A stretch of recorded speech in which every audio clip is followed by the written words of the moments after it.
Boys, get out! Get into TC Outdoors and get out. Get out there and catch a fish. TC Outdoors has everything you need. TC Outdoors, 246 Northside Drive East in Statesboro, or tc-outdoors.com. Your hunting and fishing headquarters. And welcome to the Georgia Southern Postgame Show. I'm Josh Aubrey coming to you from Milan-Pusker Stadium on the campus of West Virginia University as the Georgia Southern Eagles start off the season on a tough note as they fall 44-0 to the West Virginia Mountaineers. A lot of people came into this game, Georgia Southern fans at least, hoping for an upset. Instead, they were handed their first shutout loss since the Division I AA playoffs on the road in Montana back in 1995. For Georgia Southern, they came out pretty strong defensively, holding West Virginia to only 16 points in the first half, but could never get on track offensively. In the second half, the defense wore down just a little bit. West Virginia piled on some points for the final score of 44-0. Without further ado, let's get out and show you how this happened.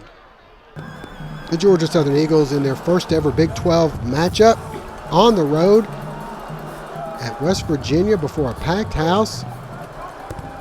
For both teams, it's a season opener. The Mountaineers scoring early as quarterback Skylar Howard hits Javon Durant for the 41-yard touchdown. Quickly 7-0 home team. Quarterback Fabian Upshaw looking a little tentative in his first ever start behind center. Here, dropped for a loss. Howard having success deep on a number of occasions. Here he hooks up with Shelton Gibson on the bomb down to the 10-yard line. The Eagle defense able to hold the Mountaineers to only a Josh Lambert field goal. He splits the uprights and it's 10-0 West Virginia. The Eagle offense continuing to struggle, and this time it's costly as B.J. Johnson coughs up the ball in Mountaineer territory. They take over an excellent field position. Nothing doing on that drive, but a little later, again, it's Howard going deep. This time it's a wide open Javon Durant deep into Eagle territory. And again, the defense holds them to only 3. 13-0. The offense trying to go for it on fourth down, but L.A. Ransby unable to get it. The defense holds, but on their next offensive possession, Howard deep down the middle. Gibson again. Another Lambert field goal. And it's 16-0 West Virginia at the break. We move to the second half. And Upshaw looking deep, but this one would be picked off by a leaping Dravon Askew Henry. The turnovers continue in the third quarter. Upshaw looks for B.J. Johnson, but instead it's Carl Joseph with the interception. This one eventually proving costly as the Mountaineers get to the 6 and the give to Russell Shell. He fights in for the score. It's 23-0 West Virginia. The Eagles still trying to turn things around offensively. And for a moment, things looked okay. Matt Breida with his longest run of the game, 14 yards on this one.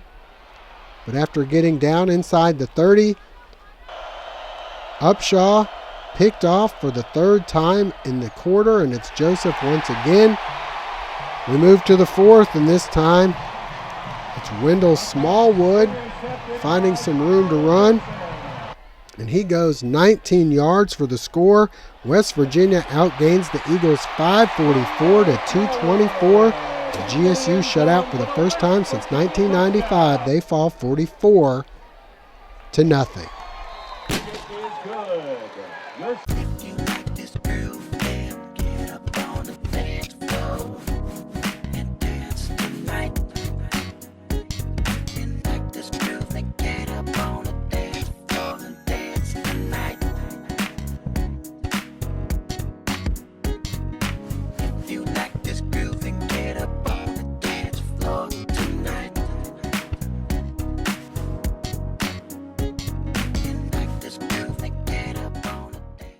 And after the game, we had a chance to talk with head coach Willie Fritz and some of the players about the tough loss.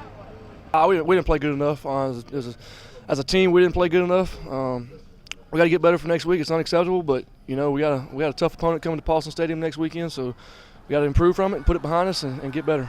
What's the mood in the locker room after a loss like that? It's disappointing. I mean, you put so much work in it all year. It's a year-round sport, and you put work in. So obviously you're disappointed. If you're not disappointed, something's wrong.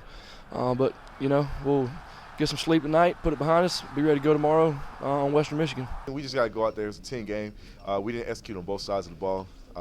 It's not anybody's or any group's specific spot. Problem. We didn't create any turnovers on defense, and they did. They were in great field position, and our special teams didn't get us in a good field position.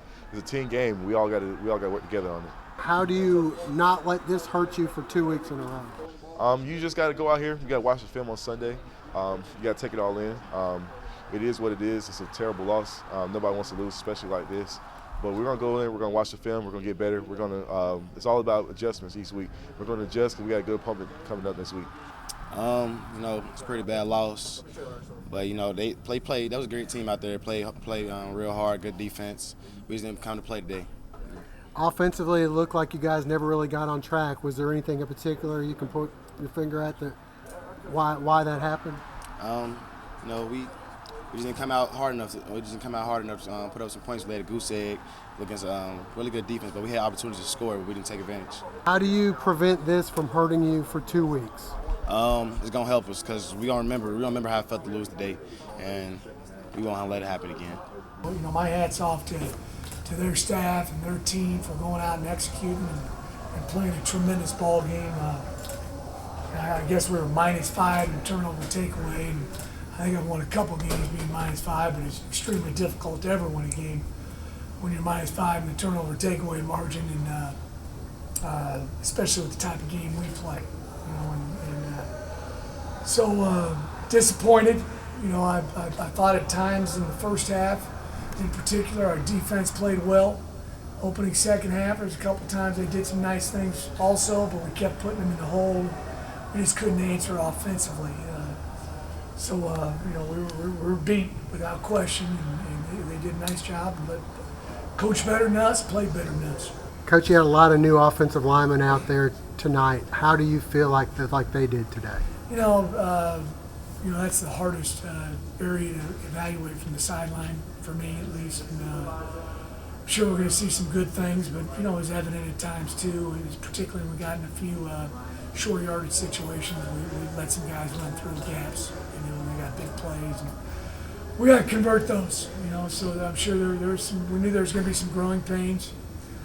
Early in the season with our offensive linemen, 4 of the 5 guys basically being new starters. Darian Foreman cramped up at halftime, and I guess we couldn't get an IV in him, and he never did come back out. So that hurt us. He's one of our bell cow offensive linemen. So we just got to get better. Confidence is a big thing in football. How do you keep these guys heads up after a loss like this? Game 1, I was disappointed, and I'll be disappointed for another day. I have a pout day, a 24-hour pout rule, and we'll get done pouting tomorrow, and we'll move on. That's just the way you got to do it. And head coach a long time, won a lot of games. Unfortunately, I've lost a few too. So you don't want this game to beat you twice. So we'll move on. We'll move on. We sit around and mope about this one. We're going to have a tough ball game next week, and that's a quality opponent we're playing. Up next for Georgia Southern, they return home to the friendly confines of Paulson Stadium, but they might have their hands full as they'll be taking on Western Michigan, a team that gave Michigan State all they could handle on Friday night. That'll wrap things up for now. Hope to see you next week at Paulson Stadium.